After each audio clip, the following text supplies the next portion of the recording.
ধর্ম বড় না কর্ম বড়? কেউ বলবেন ধর্ম বড়, আবার কেউ বলবেন কর্ম বড়। কিন্তু শ্রীকৃষ্ণ বলেছেন কর্ম 3 প্রকারের: পুণ্যকর্ম, পাপকর্ম ও ভক্তিকর্ম। যে কর্ম করলে সুখ স্বাচ্ছন্দ্য লাভ হয়, আমরা মৃত্যুর পর স্বর্গ লাভ করতে পারি, সেই কর্মই হলো পুণ্যকর্ম।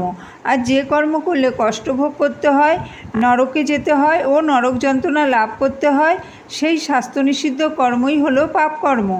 এবং যে কর্ম করলে পাপ ও পুণ্যের থেকে শ্রেষ্ঠ বৈকুণ্ঠ লাভ হয়, সেই ভগবৎ সেবামূলক কর্মই হলো ভক্তিকর্ম।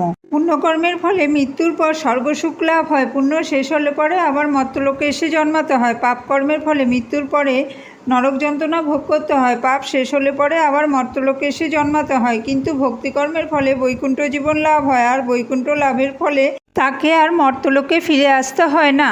সুতরাং মানব জীবনে ধর্ম এবং কর্ম দুটোরই সমান প্রয়োজন। কর্মহীন ধর্ম এবং ধর্মহীন কর্মের কোনো মূল্য